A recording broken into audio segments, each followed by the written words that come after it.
नमस्कार दोस्तों, स्वागत है आपका अपने चैनल एजू पावर पर। तो दोस्तों, आज हम एक लेकर आए हैं नया वीडियो एजू पावर पर। दोस्तों, ये वीडियो वन पाल वन रक्षक के लिए बहुत ही इम्पोर्टेंट होने वाला है। ये वीडियो है दोस्तों आपके लिए राजस्थान और भारत की सिंधु सभ्यता, ताम्रयुगीन सभ्यताएं, जो भी सभ्यताएं भारत में अब तक खोजी गई है और जिनमें से परीक्षाओं में प्रश्न आता है, विशेषकर ये डिज़ाइन की हुई है दोस्तों वन पाल वन रक्षक के लिए, क्योंकि एग्ज़ाम एकदम नज़दीक है। तो आपको छोटे में पूरा समझाने का प्रयास किया गया है ताकि आपका ज़्यादा वक्त ख़राब ना हो। तो आइए दोस्तों शुरू करते हैं। दोस्तों, जब इतिहास को पढ़ने जाते हैं तो सबसे पहले कंफ्यूज करते हैं तारीखें, और तारीखों में ईसा पूर्व और ईसवी। तो ईसा पूर्व दोस्तों ऐसा माना जाता है कि कैलेंडर जो ग्रेगोरियन कैलेंडर जिसे कहा जाता है, ईसाई कैलेंडर के अनुसार दो हिस्सों में कैलेंडर बांटा हुआ है। Before birth of Jesus Christ और आफ्टर, यानी Anno Domini in the year of Lord Jesus Christ के बारे में ही कहा गया है। भगवान के जन्म से पूर्व और उनके जन्म के बाद शताब्दी शुरू हुई। इससे आप इस पॉइंट को पूरी तरह समझ लीजिएगा, ईसा पूर्व और ईसा, ताकि एंशिएंट हिस्ट्री और मिडेवियल हिस्ट्री में आपको कोई विशेष कन्फ्यूजन नहीं हो, क्योंकि कई बार इस बात पर कन्फ्यूजन होता है ईसा पूर्व क्या है और ईसवी क्या है। तो आइए दोस्तों अब बढ़ते हैं आगे। इसमें दोस्तों एक पॉइंट और, ईसा पूर्व में वर्षों की गिनती दोस्तों उल्टी दिशा में होती है। इसमें उदाहरण सहित मैंने पॉइंट आउट किया हुआ है, जैसे भगवान बुद्ध का जन्म 563 ईसा पूर्व एवं मृत्यु 483 ईसा पूर्व, यानी कि घटते क्रम में कैलेंडर चलेगा। जैसे यहाँ पर उदाहरण लिखा हुआ है, ईसा मसीह के जन्म के पूर्व 563 वर्ष पूर्व भगवान बुद्ध का जन्म हुआ और 483 वर्ष पूर्व मृत्यु हुई। अब दोस्तों चलते हैं आगे। सबसे पहले दोस्तों जो वेरी इम्पोर्टेंट पॉइंट है, हर परीक्षा, चाहे आप यूपीएससी से लेकर आप चाहे कोई भी परीक्षा देने जाएं, तो यहाँ से प्रश्न तो अगर एंशिएंट हिस्ट्री उस सिलेबस में है तो एंशिएंट में सिंधु घाटी से तो क्वेश्चन होगा ही होगा। इसमें दोस्तों मैं आपको एंशिएंट में 3-4 चीज़ें बता देता हूँ। सिंधु घाटी एक पॉइंट है, बौद्ध धर्म जैन धर्म दूसरा पॉइंट है, मौर्य काल तीसरा पॉइंट है। इसके अलावा एक और पॉइंट आपको पढ़ना है ऋग्वेद। इसके अलावा आपको कोई विशेष चीज़ें याद नहीं करनी है। एंशिएंट वैसे तो बहुत बड़ा है, किंतु प्रश्न हमेशा इनमें से ही आते हैं। तो आइए दोस्तों शुरू करते हैं। तो सबसे पहले बात करते हैं दोस्तों सिंधु घाटी सभ्यता के टाइम की। तो जैसा मैंने आपको कहा था, सिंधु घाटी सभ्यता उल्टे क्रम में गिनी जाएगी। तो ये 2350 से 1750 ईसा पूर्व, यानी उल्टे क्रम में। और ये दोस्तों कार्बन डेटिंग प्रणाली C14 से मापा गया है। अब दोस्तों इसे सिंधु सभ्यता नाम इसलिए दिया गया क्योंकि जब इसकी शुरुआत में खोज की गई तो ये सिंधु नदी के किनारे किनारे ही इसके सभ्यता स्थल मिले, जो पाकिस्तान में बहती है कश्मीर से निकलकर। इसलिए जॉन मार्शल ने सिंधु सभ्यता नाम दिया। इसके लिए दोस्तों सन 1861 में भारतीय पुरातत्व विभाग की स्थापना की गई और जॉन कनिंघम को इसका निदेशक बनाया गया। भारतीय पुरातत्व का खोजकर्ता या पुरातत्व के शुरुआती व्यक्ति, फाउंडर मेंबर जिसे कहा जाता है या जनक भी कह सकते हैं, तो वो कनिंघम है दोस्तों। यह इम्पोर्टेंट पॉइंट है। इसके बाद 1904 में ये भी इम्पोर्टेंट है, किंतु इतना नहीं जितने कनिंघम। 1904 में जॉन मार्शल को निदेशक बनाया गया।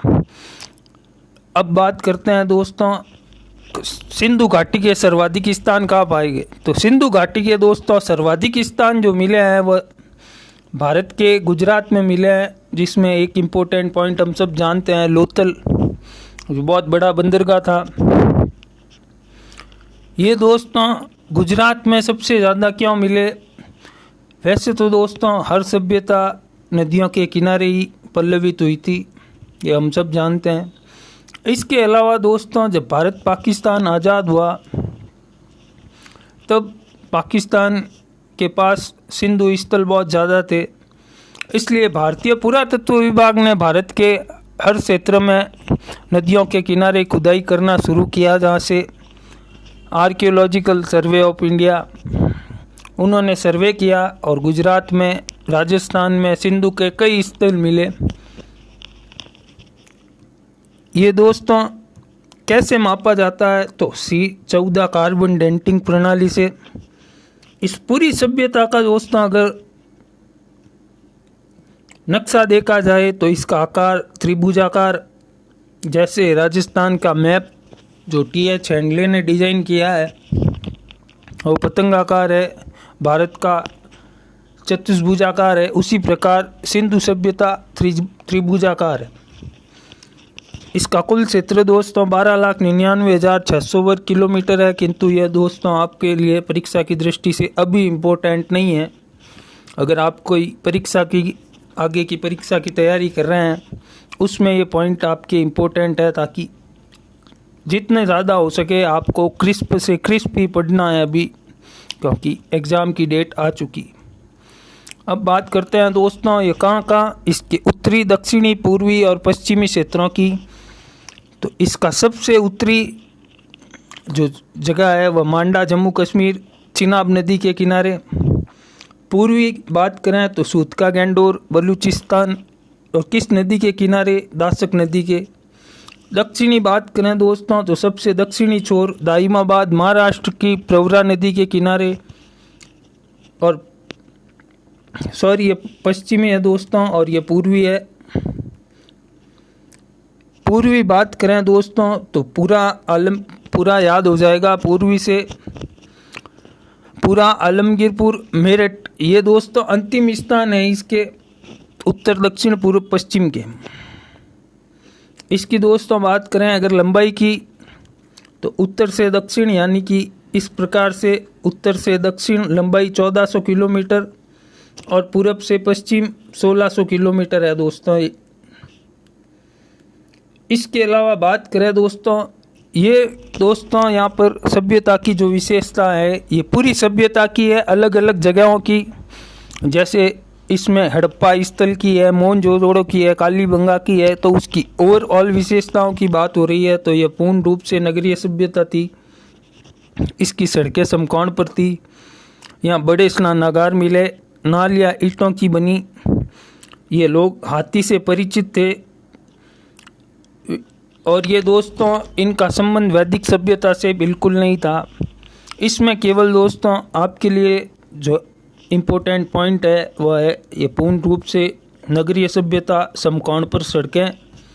इसकी तर्ज पर दोस्तों समकोण पर सड़कें राजस्थान के एक ज़िले की है, जो आप मेरे को कमेंट कर बताएं, वो मैंने आपको पहले बता रखा है।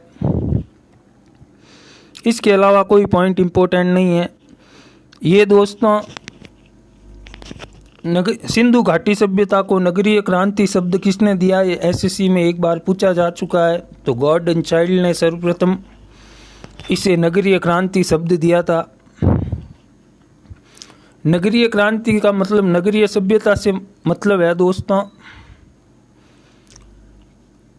को यहाँ पर ग्रामीण अर्थव्यवस्था नहीं, नगरीय अर्थव्यवस्था थी। ये व्यापार पर आश्रित थे, ना कि कृषि पर। बात करते हैं दोस्तों अब सिंधु सभ्यता के अलग अलग स्थानों की। तो सबसे प्रथम जो मिला वो मिला दोस्तों हड़प्पा, जिसके नाम पर इस सभ्यता का नामकरण हुआ, हड़प्पा सभ्यता। ये दोस्तों हड़प्पा स्थल कहाँ पर पड़ता है? तो पंजाब प्रांत के मोंटगोमरी के साहिवाल ज़िले में पड़ता है, जो कहाँ पाकिस्तान के। और कौन सी नदी के किनारे है दोस्तों, ये तो पॉइंट हमेशा ही वेरी वेरी इंपॉर्टेंट रहेगा आपके। कौन सी नदी के किनारे है, तो ये रावी नदी के किनारे है। इसके उपनाम दोस्तों वनपाल के हिसाब से इम्पोर्टेंट नहीं है, किंतु अगर आप कोई बड़ी परीक्षा देते हैं तो उसमें इम्पोर्टेंट है। तोरण द्वार अर्ध औद्योगिक नगर। उत्खनन दोस्तों वेरी वेरी इंपॉर्टेंट है। दयाराम साहनी, माधव स्वरूप वत्स और मार्टिमर व्हीलर। दयाराम साहनी भी इसमें सबसे ज़्यादा इम्पोर्टेंट है दोस्तों। और यह बात करें तो सर्वप्रथम इस क्षेत्र में पुरातात्विक सभ्यता होने का जो अनुमान लगाया था या जिसने सबसे पहले यह बताया था वह थे चार्ल्स मैसन। इसके बाद 1861 में कनिंघम के नेतृत्व में भारतीय पुरातत्व विभाग की स्थापना की गई। इस सभ्यता की दोस्तों ये विशेषता पर्टिकुलर हड़प्पा की है दोस्तों। यह विशेषता है दोस्तों, ये दो भागों में विभक्त। इसके पश्चिमी भाग में दोस्तों किले बने हुए थे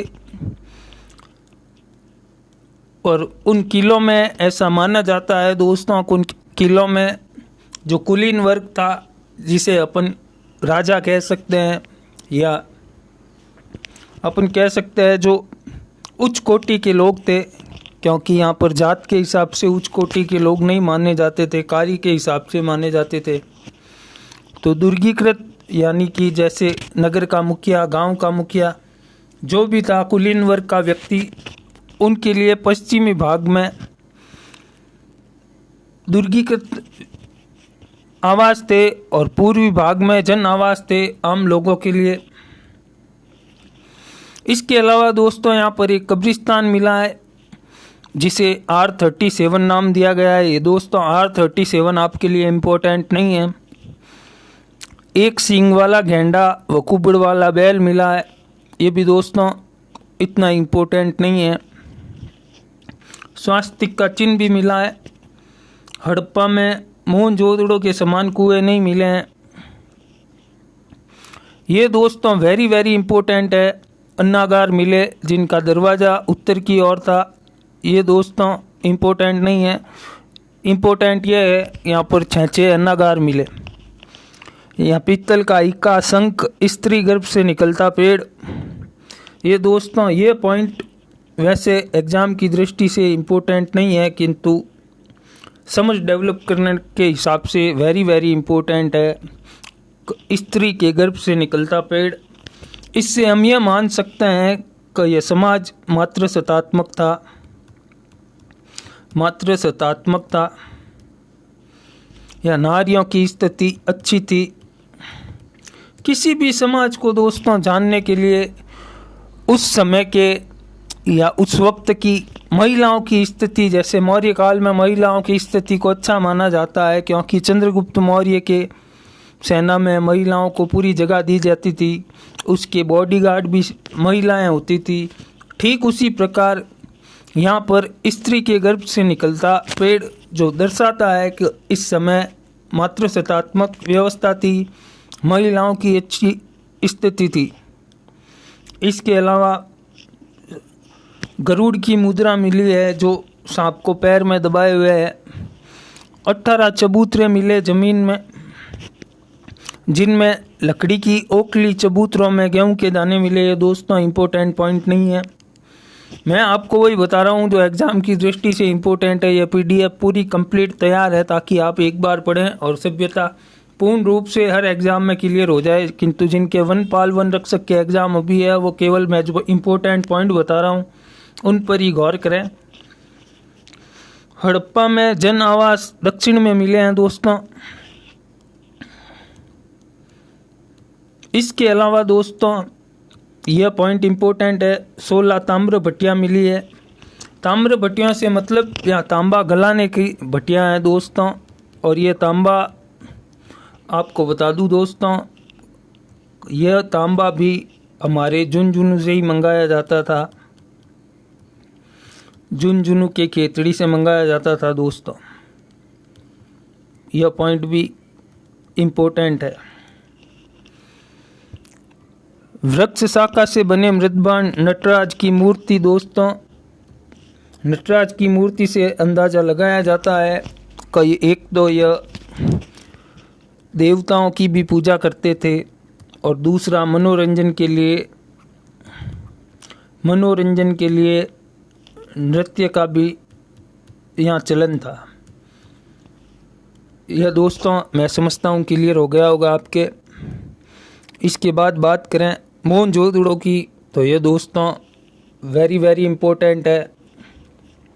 इसका मेरे हिसाब से तो एक एक पॉइंट इम्पोर्टेंट है, किंतु फिर भी मैं कोशिश करूँगा कि आपको इसमें वो पॉइंट बता पाऊँ जो वेरी वेरी इम्पोर्टेंट हो, ताकि आपका टाइम वेस्ट ना हो। ये बात मैं केवल और केवल वनपाल वन रक्षक के जो स्टूडेंट है उनके लिए कह रहा हूँ। बाकी सभी, जैसे कोई ईओ की तैयारी कर रहा है, सीईटी की अगर आप तैयारी कर रहे हैं, हाई कोर्ट एलडीसी की आप तैयारी कर रहे हैं, तो मेरा मानना है आप पूरा पढ़े। हाई कोर्ट के लिए तो केवल आपको राजस्थान की जो सभ्यता है मैंने इस वीडियो में बता रखी है वही पढ़नी है, और जो एक्स्ट्रा एग्ज़ाम है वनपाल वन रक्षक को छोड़ के आप पूरा एक बार पीडीएफ पढ़ लें या वीडियो देख लें। ये पीडीएफ आपको हमारे टेलीग्राम चैनल में मिल जाएगी। तो आइए दोस्तों मोहनजोदड़ो की बात करते हैं। तो कौन सी नदी के किनारे? सिंधु नदी के किनारे। इस सिंधु नदी के कारण ही इस सभ्यता का नाम सिंधु सभ्यता पड़ा। और इस सिंधु को जब यूनानी आए तो वह इंदे बोलने लगे, इंदे से अंग्रेज इंडिया बोलने लगे, और जब अरबी आए तो वह स नहीं बोल पाते थे और वह सिंधु को हिंदू बोलने लगे और हमारा नाम हो गया हिंदुस्तान। तो यह दोस्तों, इसके बाद यह कहाँ पर स्थित है? तो पाकिस्तान के ललकाना ज़िले में। इसके उपनाम मृतकों का टीला। दोस्तों, दो उपनाम आपको बार बार पूछे जा सकते हैं, एक तो मोहनजोदड़ो का और दूसरा कालीबंगा। कालीबंगा का अर्थ होता है दोस्तों काली चूड़ियाँ। जो वैसे आजकल तो सबको ये पता ही होगा, क्योंकि हिंदी से मारवाड़ी से ज़्यादा आजकल राजस्थान में चर्चित है पंजाबी गाने। तो कालीबंगा और मोहनजोदड़ो ये दो इम्पोर्टेंट उपनाम है। मोहनजोदड़ो का उपनाम मृतकों का टीला, यही दोस्तों इम्पोर्टेंट है।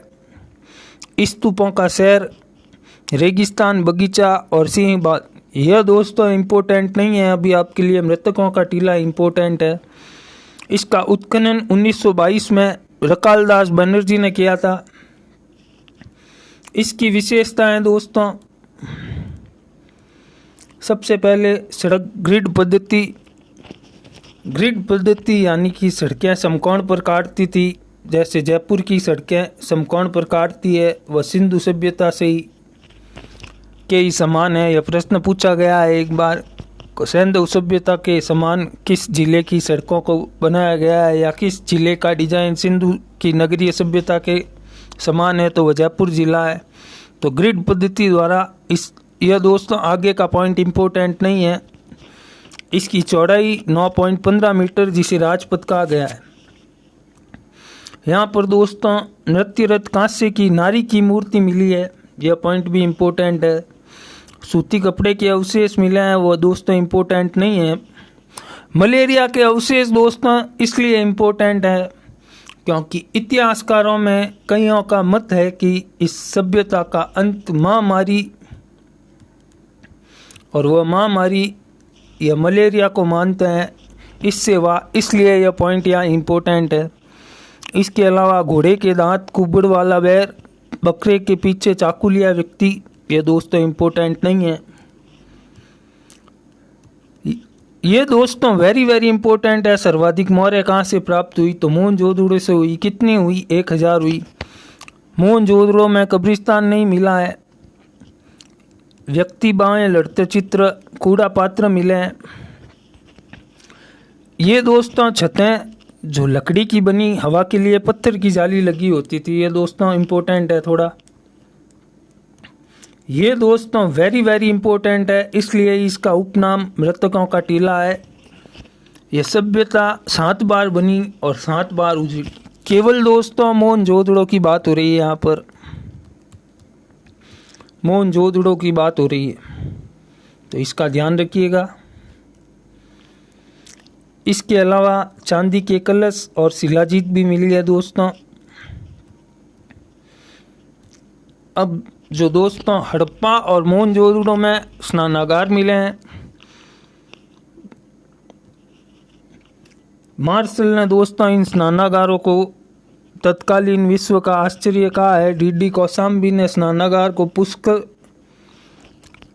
व कमलताल कहा है। ये दोस्तों इनके बीच में एक कुआं और यहाँ पर सीढ़ियाँ बनी होती है दोस्तों, इसलिए इन्हें ये महत्वपूर्ण है। ये बीच में यहाँ पर कुआं होता है और चारों तरफ सीढ़ियाँ होती है और बाहर इधर बड़ा सा चबूतरे से यह पूरा कवर होता है। इसके अलावा अन्नागार मिले हैं, यानी कि भंडार गृह जिसे कहा जाता है, जिसमें अनाज रखा जाता था। इनकी छत बांस की बनी होती थी। हवा के लिए 27 प्रकोष्ठ, ये इम्पोर्टेंट नहीं है। ये तो दोस्तों RS मेंस में आपके काम आएंगे इतने डिटेल, या अगर आप व्याख्याता की परीक्षा दे रहे हैं हिस्ट्री से तो ये काम आते हैं। अन्नागार 1.5 मीटर ऊंचे चबूतरे पर बने और यहाँ पर एक मिली है पद्मासन योगी की मूर्ति जो मोहनजोदड़ो में मिली है। इसके अलावा सिर पर सींग, कलाई से कंधे तक चूड़ी, ये दोस्तों इम्पोर्टेंट नहीं, ये दोस्तों वेरी वेरी इम्पोर्टेंट है, चाहे कोई परीक्षा दे रहे हो आप। सभा भवन ये कहाँ पर है? दुर्ग के दक्षिण में 20 स्तंभ चौकियाँ बनी। मैक के अनुसार ये बाजार यहाँ लगता था। पिंगट ने हड़प्पा व मोहनजोदड़ो को संयुक्त राजधानी बताया है। इसके बाद है दोस्तों चौंदड़ो। अभी तक ये सब पाकिस्तान में, मैंने ये भी अलग करके रखा है पाकिस्तान के और भारत में मिलने वाले, और उसके बाद मैंने राजस्थान को भी कवर किया है। इसके बाद है दोस्तों चौंदड़ो। ये कहाँ पर है? सिंध प्रांत पाकिस्तान में। खोज इसकी 1934 में MG मजूमदार ने की। इसका उत्खनन 1935 में मैके द्वारा। इसके शौचालय का फर्श दोस्तों ईंटों का बना हुआ है। यह औद्योगिक नगर था। यह औद्योगिक नगर क्यों था, इसके क्यों माना जाता है? क्योंकि यह नाप तोल बाट मनके यानी कि तौल का पूरा सामान मिला है, बाजार का पूरा सामान मिला है। कुत्ते द्वारा बिल्ली का पीछा करते पश्चिम कोई इम्पोर्टेंट पॉइंट नहीं है दोस्तों। यहाँ किलेबंदी नहीं और अलंकृत हाथी, ये दोस्तों इम्पोर्टेंट है। यहाँ पर कोई किलेबंदी नहीं, अलंकृत हाथी इम्पोर्टेंट नहीं। और प्राक हड़प्पा के अवशेष मिले हैं दोस्तों, यह इम्पोर्टेंट है। इसके बाद है सबसे पूर्वी सूतका गैंडोर जो बलूचिस्तान पाकिस्तान में मिले हैं। ये बलूचिस्तान जो भारत जिसे POK कहता है दोस्तों, उसमें स्थित है। यह सिंधु का पश्चिमी स्थल है। इसकी खोज दोस्तों स्टाइन ने की थी उत्खनन जॉर्ज द्वारा। यहाँ पर जो दुर्ग है वह चट्टान पर है। यह एक बंदरगाह था। तांबे की ब्लेड के टुकड़े मिले हैं दोस्त।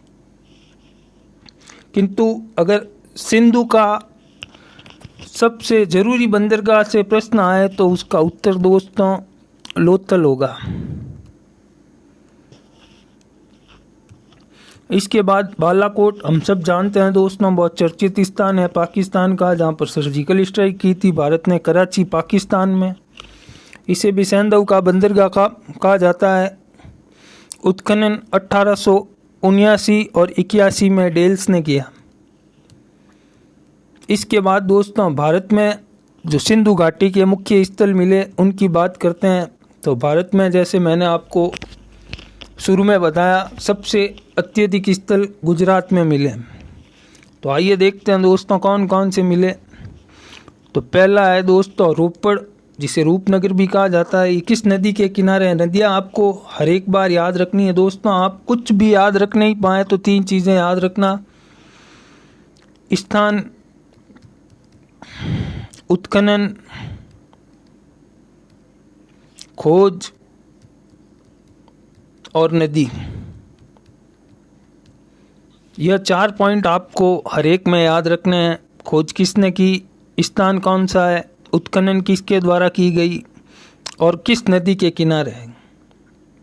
तो यह दोस्तों रोपड़ रूपनगर पंजाब के सतलज नदी के किनारे, यह स्वतंत्रता के बाद भारत में खोजा गया। दोस्तों पाकिस्तान ने यह दावा कर दिया कि भारत, यह केवल कहानी सुनी हुई है मेरे, भारत के पास, भारत यानी कि हमसे बना है, क्योंकि सिंधु के अत्यधिक स्थान पाकिस्तान में मिले थे और 1947 तक भारत में कोई भी स्थान नहीं था, इसलिए उन्होंने यह दावा कर दिया। इसके बाद भारतीय पुरातात्विक विभाग ने भारत में खोज करना शुरू की और पंजाब में इन्हें, क्योंकि पंजाब उस जगह को कहते हैं जो 5 नदियों के किनारे होता है, 2 नदियों के किनारे वाले क्षेत्र को दोआब कहा जाता है। तो भारतीय पुरातात्विक विभाग ने उन नदियों के आसपास खुदाई करना शुरू की और उन्होंने रोपड़ रूपनगर में सभ्यता स्थल खोजा। सतलज नदी के किनारे है, स्वतंत्रता के बाद भारत में खोजा गया प्रथम स्थान है और इसकी खोज दोस्तों बीबी लाल द्वारा की गई। उत्खनन यज्ञदत्त शर्मा। यहाँ दोस्तों मनुष्य के साथ कुत्ते को दफनाया गया, इससे यह मान सकते हैं कि यह कुत्ता पालते थे और इनको कुत्ते का ज्ञान था। यह दोस्तों इम्पोर्टेंट पॉइंट नहीं है, संस्कृति के 6 चरण थे। इसके बाद है हरियाणा, क्योंकि हम सब जानते हैं हरियाणा पंजाब से ही अलग हुआ है, तो हरियाणा में भी बनवाली में, और यह घग्गर प्रवाही क्षेत्र भी है। तो हरियाणा रंगाई नदी के किनारे हिसार में स्थित है बनवाली। इसका उत्खनन 1973-74 में RS बिष्ट ने किया। दुर्ग व नगर एक ही प्राचीर से किलेबंदी नहीं है, यानी कि दोस्तों जो जिसे हम मारवाड़ी में परकोटा कहते हैं, जैसे जोधपुर में है, जयपुर में है, इस प्रकार से परकोटा होता है, एक बड़ी दीवार होती है उस पर, तो यह नगर को घेरे रखती है। उसी प्रकार एक ही प्राचीर से यहाँ पर दुर्ग मान लेते हैं और ये नगर के छोटे छोटे घर या घिरे हुए हैं। यहाँ पर किलेबंदी नहीं है, यानी अलग से किला पैक नहीं है। मकान के सामने चबूतरे बने हुए हैं, सड़क तारांकित है, भवनों में मिट्टी का लेप लगा हुआ है। एक घर में धावन पात्र, एक सोना पॉलिश बर्तन, बनवाली समृद्ध लोगों का शहर, मिट्टी। ये दोस्तों बनवाली में केवल बनवाली को समृद्ध लोगों का शहर माना जाता है। ये भवनों पर मिट्टी का लेप लगभग हर स्थान पर है। इसके बाद है दोस्तों हरियाणा में स्थित है राखीगढ़ी, जो हरियाणा के जिंद जिले में स्थित है। और कौन सी नदी? सरस्वती नदी के किनारे इसकी खोज दोस्तों इम्पोर्टेंट नहीं है, क्योंकि सूरजमान पर प्रश्न अब तक नहीं आया है।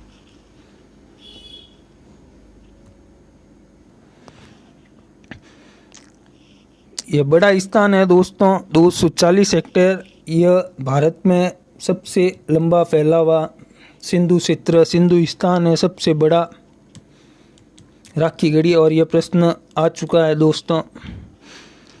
यहाँ बिना लेख के मोहरे मिली है, हड्डी की सुई मिली है और लकड़ी का ताबूत मिला है, यानी कि यहाँ पर दोस्तों दफनाने का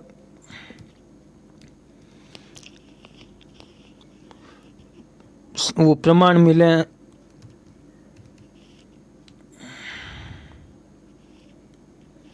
इसके बाद दोस्तों यह वेरी इंपॉर्टेंट है, वेरी इंपॉर्टेंट। मोहनजोदड़ो के बाद अगर कोई मोस्ट इम्पोर्टेंट है तो वह लोथल है।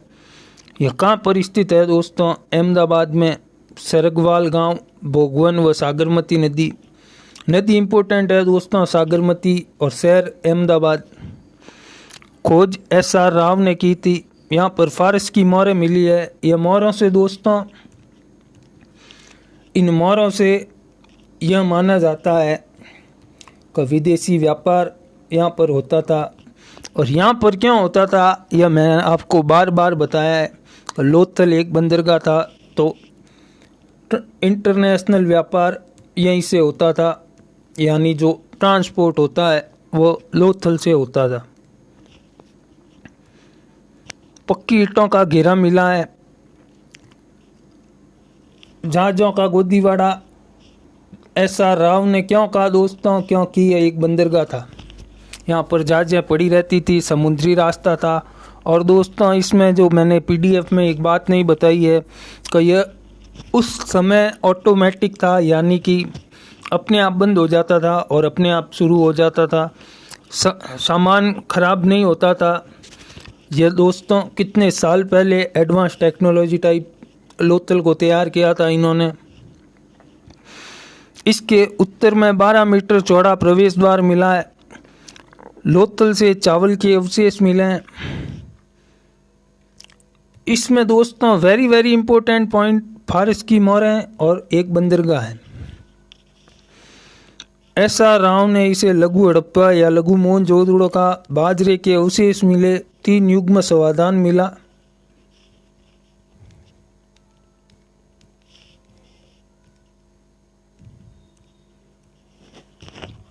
नाव मॉडल पंचतंत्र चित्र समुद्री देवी सिकोत्री। ये दोस्तों इम्पोर्टेंट है। समुद्री देवी सिकोत्री कहाँ से मिली, तो समुद्री देवी सिकोत्री लोथल से मिली। और इसी के अलावा सबसे इम्पोर्टेंट इनमें है दिशा मापक यंत्र। तो दोस्तों फारस की मोहरें, बंदरगाह, दिशा मापक यंत्र और समुद्री देवी सिकोत्री इसमें वेरी वेरी इम्पोर्टेंट है। और ऐसा राव और सागरमती नदी। इसके बाद है दोस्तों सुरकोटड़ा। यह दोस्तों कच्छ गुजरात में मिला है। इसका उत्खनन जगपति जोशी और यहाँ कलश समाधान और घोड़ा हड्डी मिली है। तो ये दोस्तों इसमें अपने को केवल 2 पॉइंट याद रखना है। सुरकोटड़ा कहाँ स्थित है, तो यह कच्छ गुजरात में स्थित है और इसका उत्खनन 1964 में जगपति जोशी द्वारा। इसके बाद धौलावीरा। तो दोस्तों इसका अर्थ इम्पोर्टेंट है, हालांकि पूछा नहीं गया है किंतु पूछ सकते हैं। धौला का अर्थ है सफ़ेद, वीरा का अर्थ है कुआं। और ये कहाँ पर स्थित है दोस्तों, ये कच्छ गुजरात में स्थित है। इसकी भी खोज जगपति जोशी ने की और उत्खनन SR बिष्ट ने किया। ये सिंधु घाटी का बड़ा नगर है। मनहर व मनसेरा के बीच कादिर द्वीप पर स्थित है। यह नगर 3 भागों में विभक्त है दोस्त। ये दोस्तों इम्पोर्टेंट पॉइंट है। यह नगर 3 भागों में विभक्त है। यहाँ पर सुनामी के साक्ष्य मिले हैं। नेवले के पत्थर की मूर्ति मिली है। रास्ता बताने के लिए साइन बोर्ड मिले हैं। खेल का मैदान मिला है। इसके बाद दोस्तों बात करते हैं सिंधु वासियों का सामाजिक जीवन किस प्रकार था, यानी जिस प्रकार हम अपना सामाजिक जीवन कैसे जीते हैं उसी प्रकार यह कैसे जीते थे। तो दोस्तों इनका मुख्य आधार परिवार था। परिवार मातृसत्तात्मक था। इनके समाज में सम्मानित पद पुरोहित या पंडित का था। लोग शाकाहारी और मांसाहारी दोनों थे। खाद्यान्न गेहूँ, जौ और चावल, तिल उपयोग में लेते थे खाने में। सुई मिली वस्त्र सिलते थे। ये दोस्तों पॉइंट इम्पोर्टेंट नहीं है। स्त्रियां जो सोने का कंगन इम्पोर्टेंट नहीं है दोस्तों। लिपस्टिक इम्पोर्टेंट इसलिए है दोस्तों क्योंकि श्रृंगार का ज्ञान था, इसलिए ये इम्पोर्टेंट है जानकारी के लिए। ये श्रृंगार दान भी मिला है। और दोस्तों महिला और पुरुष दोनों श्रृंगार करते थे।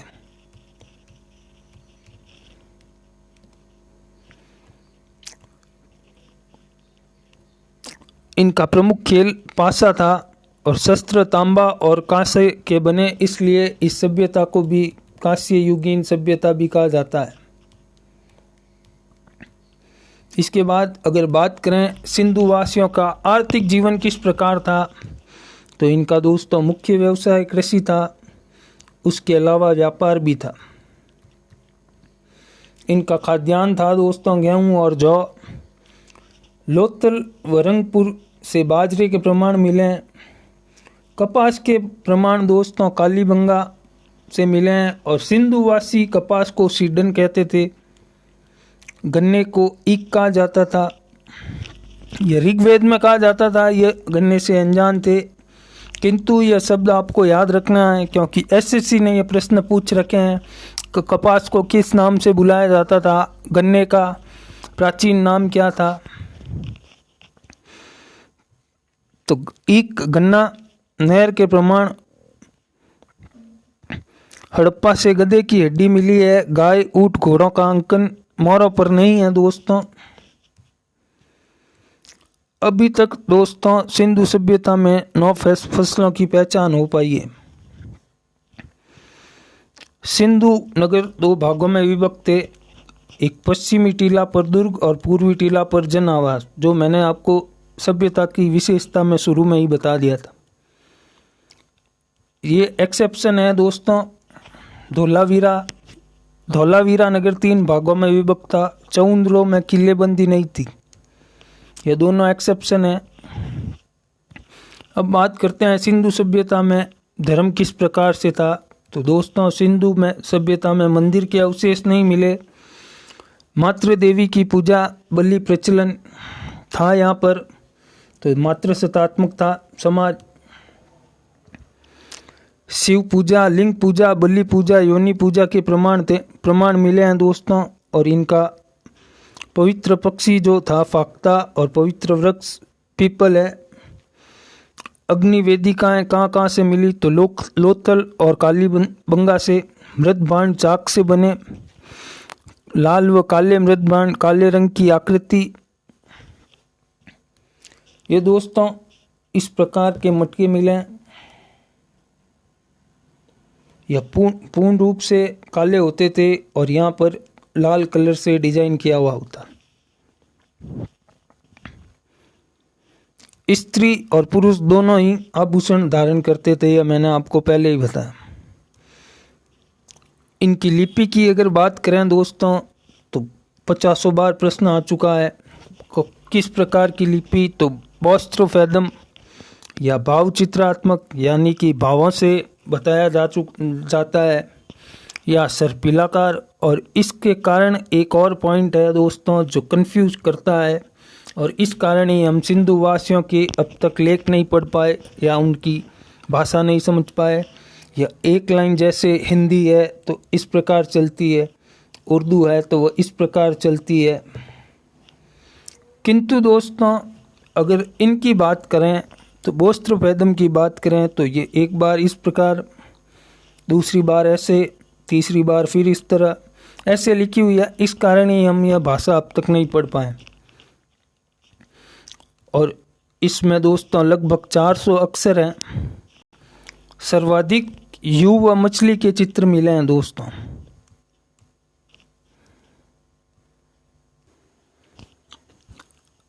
अब बात करें दोस्तों अंत्येष्टि क्रिया की, तो अधिकतर साक्ष्य में यही माना गया है कि यह दफनाते थे। इसके अलावा आंशिक समाधि का प्रमाण बावलपुर से। आंशिक समाधि से मतलब है दोस्तों आधा शरीर जला दिया और आधे को दफना दिया, तो उसे आंशिक समाधि माना गया। यह कहाँ से प्राप्त है दोस्तों? बावलपुर से।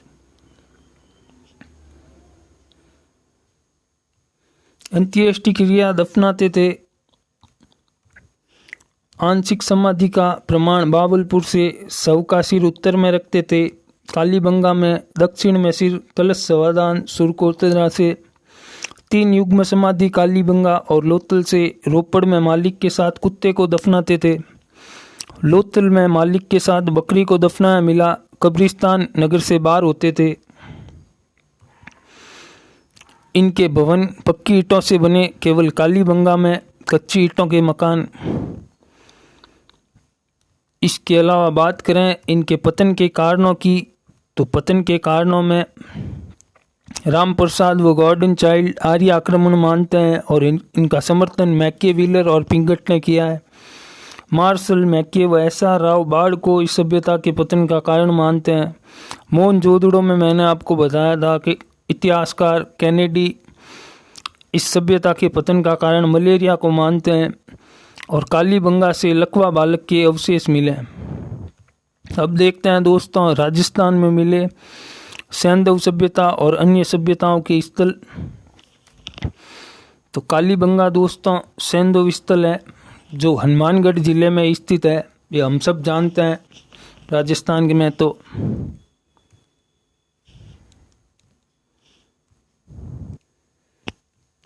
दोस्तों दशरथ शर्मा ने इसे सिंधु सभ्यता की तीसरी राजधानी कहा है।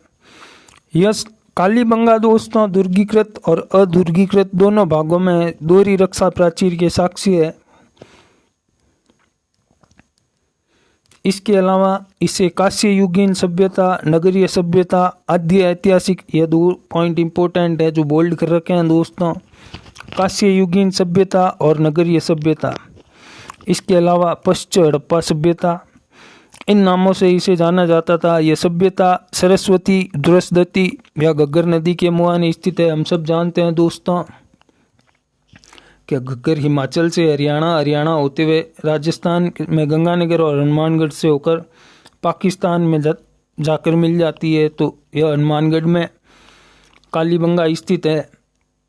तो यह घग्गर नदी के किनारे कालीबंगा का शाब्दिक अर्थ काले रंग की चूड़ियाँ है, जैसे मैंने आपको पहले ही बताया, और इनकी खोज की थी अमलानंद घोष ने 1952 में। इसका उत्खनन किया था ब्रजवासी लाल व बालकृष्ण थापर ने। इनका दोस्तों इसका वैसे तो खोज ही बार बार पूछी जाती है। इसके अलावा सिंधु घाटी सभ्यता के प्रागैतिहासिक और पूर्व मौर्य व्यक्ति की पहचान राजस्थान के कालीबंगा से लुइंगो टेस्टिटोरी द्वारा की गई थी। यह दोस्तों पॉइंट इंपॉर्टेंट नहीं है, वैसे तो यह हाई लेवल के एग्जाम में पूछा जाता है। ये दोस्तों वेरी इंपॉर्टेंट है। जूते हुए खेत कहाँ से मिले? तो कालीबंगा से। भूकंप के साक्ष्य कालीबंगा से। शल्य चिकित्सा की जानकारी कालीबंगा से। मैंने कहा एक बच्चा जिसके सर में छेद हुए मिले थे, तो वह शल्य चिकित्सा के प्रमाण भी कालीबंगा से मिले। 7 हवन कुंड व्याघ्र अंकित महिला कुमारी देवी का सिक्का। ये दोस्तों एक बार फिर महिला कुमारी देवी का सिक्का हमें यही दर्शाता है कि समाज मात्र सत्तात्मक था। यहाँ पर सजावटी अलंकृत फर्श, मिश्रित फसल के साक्ष्य भी मिले। मिश्रित फसल दोस्तों जिसे आज भी हम बेजड़ा कहते हैं या बेजड़ कहते हैं, यानी एक खेत में 3 फसलें उगती है, उसी प्रकार के साक्ष्य कालीबंगा से मिले हैं।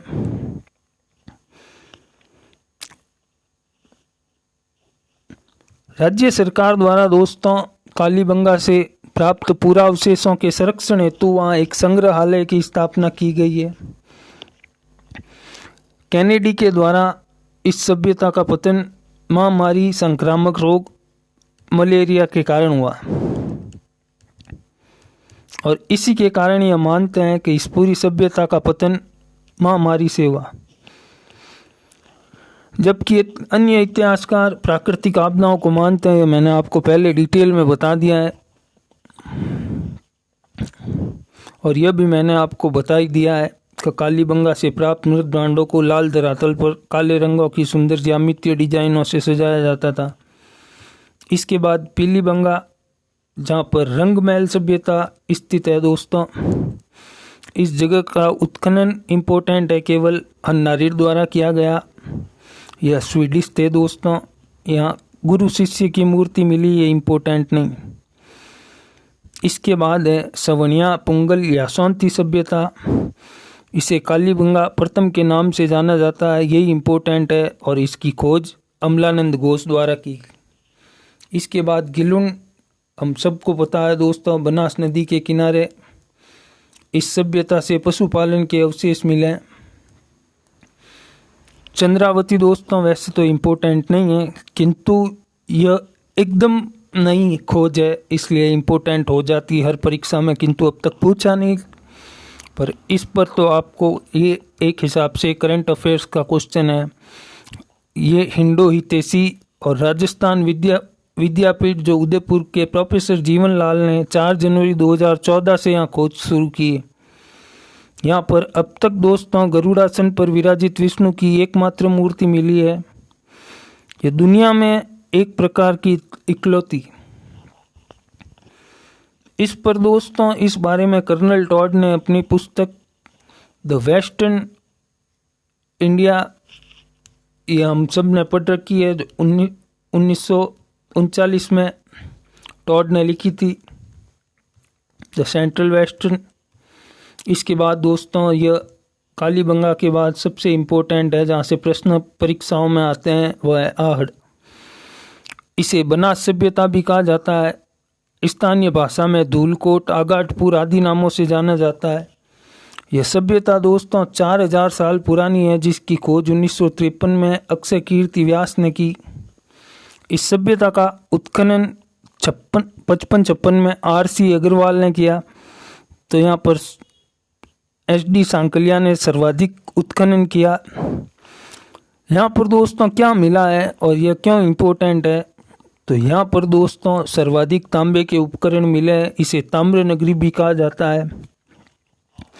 यहाँ पर तांबा गलाने की भट्टी, मिट्टी से बने वृषभ बैल की आकृति प्राप्त हुई, जिसे बनासियन बुल कहा जाता है। ये दोस्तों इम्पोर्टेंट पॉइंट है। छपाई करने के ठप्पे, आटा पीसने की चक्की, लाल काले मिट्टी के बर्तन व अनाज रखने की कोटी, जिसे गोरे या कोट कहा जाता है। और स्थानों में मुर्दों के सिर को उत्तरी और रख कर दफनाने के प्रमाण मिले हैं। दोस्तों इम्पोर्टेंट नहीं है। लाल काले मृदबान वाली संस्कृति का प्रमुख केंद्र आड़ सभ्यता रही है। यह दोस्तों वेरी वेरी इम्पोर्टेंट है। ये दोस्तों राजस्थान की जो सभ्यता है, इनके पॉइंट मैंने कलर चेंज कर रखे हैं, बोल्ड कर रखे हैं, तो आप वही पढ़िएगा। राम सेकासम, स्फटिक, अनामक पाषाणकालीन उपकरण, 2 मुँह का चूल्हा, बहुत प्रकार के बर्तनों के साथ सिलबट्टा व कढ़ाई भी मिले हैं। इसके अलावा आड़ सभ्यता के लोग खाद्य पदार्थ चावल से परिचित थे, चांदी धातु से अपरिचित थे। अब है दोस्तों गणेश्वर, जो सीकर में स्थित है, कांतली नदी के किनारे। यह हड़प्पा कालीन और ताम्रयुगीन सभ्यता के नामों से जाना जाता है। इसे दोस्तों ताम्र सभ्यता की जननी भी कहा जाता है। इसकी खोज R.C. अग्रवाल और उत्खनन भी R.C. अग्रवाल ने किया। ये दोस्तों पॉइंट इम्पोर्टेंट है। यहाँ पर तांबे का मछली पकड़ने का कांटा व बाण मिले। इसके अलावा एक और सभ्यता यहीं पर स्थित है दोस्तों, गुरारा, जहाँ से चांदी के 2744 सिक्के प्राप्त हुए। अब है दोस्तों अलिनिया सभ्यता, शैल चित्रों के लिए प्रसिद्ध। यहाँ के प्रागैतिहासिक चित्रों की खोज डॉक्टर जगत नारायण द्वारा की गई। इसके बाद है बैराट सभ्यता।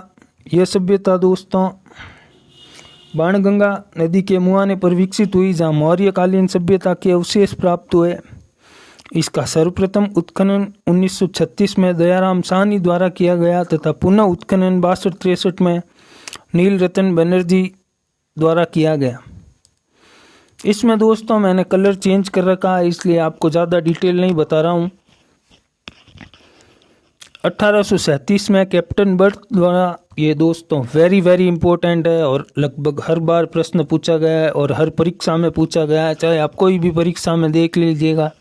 जहाँ एंशिएंट है तो लगभग बाबरू शिलालेख, उसमें प्रश्न आता ही आता है। तो ये पूरा पॉइंट इम्पोर्टेंट है।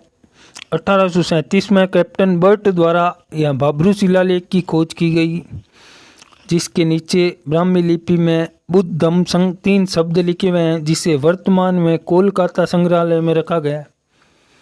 ये दोस्तों यहाँ पर एक और चीज़ मिली है। जयपुर के राजा राम सिंह के समय खुदाई करने पर यहाँ पर एक कलश मिला सोने का। इसमें दोस्तों भगवान बुद्ध की अस्थियों के अवशेष है। जब दोस्तों भगवान बुद्ध का देवलोक हुआ तो भगवान बुद्ध की अस्थियों को 8 अलग अलग स्थानों पर रखा गया। उसमें से बैराट में भी भगवान बुद्ध की एक अस्थि कलश मिला है।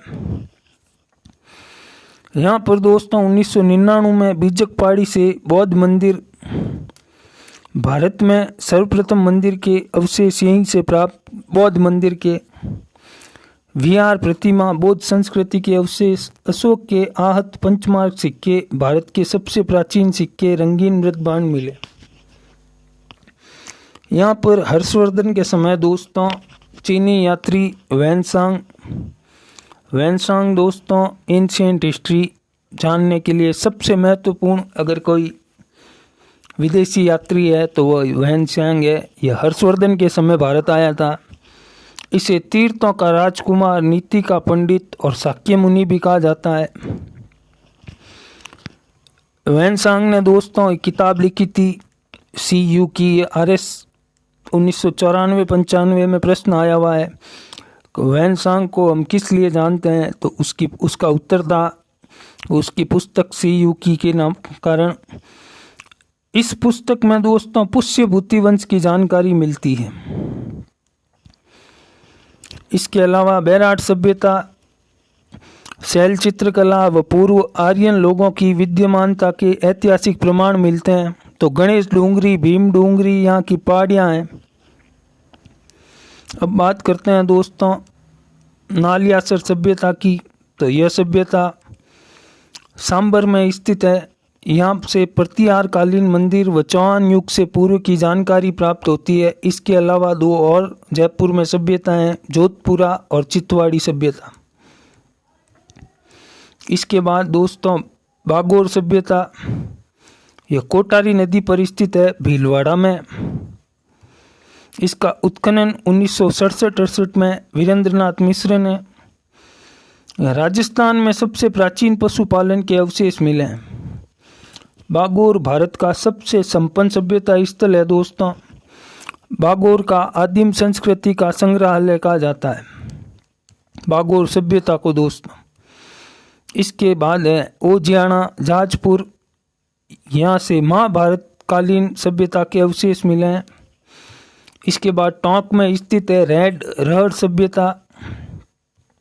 यहाँ पर मातृ देवी की मूर्ति, गजमुखी यक्ष की मूर्ति तथा एशिया का सबसे बड़ा सिक्कों का भंडार, अपोलाडोट्स का सिक्का व इंडोसेनियन मुद्रा मिली है। इसलिए इसे प्राचीन भारत का टाटानगर भी कहा जाता है। तो दोस्तों ये प्रश्न सीधा पूछा गया है 2 परीक्षाओं में।